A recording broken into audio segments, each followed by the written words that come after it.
install advice, you venture into the deep place that most don't even realize is beneath their feet. In your defense, you initially planned to keep the exit within sight, yet between the cool temp and your unquenchable curiosity, you wandered further. Enamored with the cold, earthy smell, you didn't even notice how your torch suddenly seemed much darker than it should be.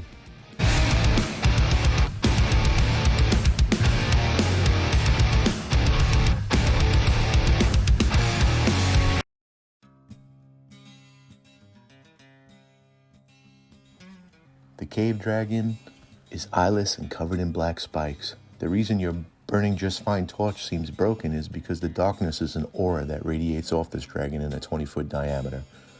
You didn't hear its approach because, like the library, it prefers silence. It can glide through the earth like a fish through water.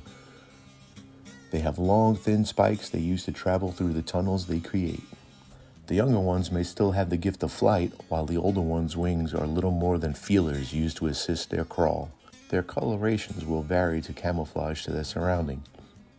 It tends to darken with age, yet the older ones can fade back to gray. Known as ravenous marauders, underground dennies isn't the worst food they eat. They will literally devour anything, including the undead. They are equal opportunists. They consider all near them as a threat, as well as a possible next meal. They can be allies as long as they are well fed, and this ally knows to be absent when it's feeding time. Elder cave dragons are scarce due to the lack of food underground and the fact that the surface would find them at a disadvantage. Now for some lair and regional effects.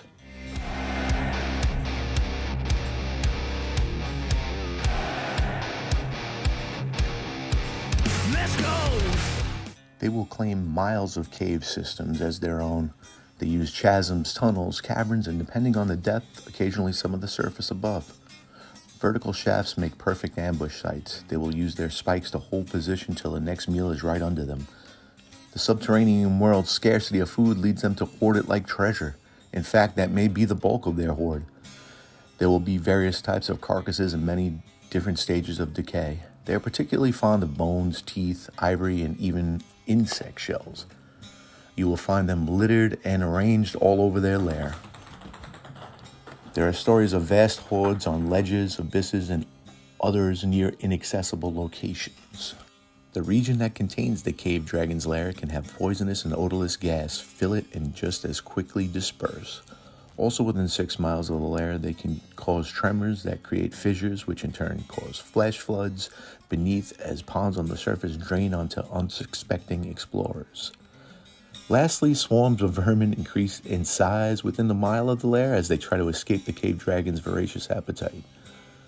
They all have a breath weapon that's a cone of black poison, ranging from 15 for the wormlings to 60 feet for the adults. The adults have a legendary resistance and actions that will include their rough spikes. These spikes will hit anyone within 5 feet of the dragon that fails a dexterity save check of 18. They are innate spellcasters and can use spells such as Detect Magic and Speak with the Dead at will. They have access to Blur, Counterspell, and Darkness, and also Web up to 3 times a day. They can use Dispel Magic and Hold Person once a day. They are multilingual. They speak Common, Darkhull, Draconic, Dwarvish, and Goblin. I guess that gives them 5 ways to talk trash. Their tactics might include a drop from above from one of those vertical shafts, or a rush from underneath or either side of a tight tunnel using their earth glide. If the cave dragon is particularly hungry and in a hurry, I guess a more patient and smarter cave dragon might use his natural darkness with a spell of the same name, followed closely by a web spell on the entire party. And the web spell will give it a 20-foot cube of web that restrains any that fail the dexterity save. At this point, it can unleash its breath weapon to poison an already restrained party and then stroll down and start picking away with its claws and bite attacks. A bit nasty, yeah. If you made it this far, thank you. It would be legendary if you could battle axe that like and Warhammer 40k that sub button. If you're feeling extra perky, hit up our Instagram.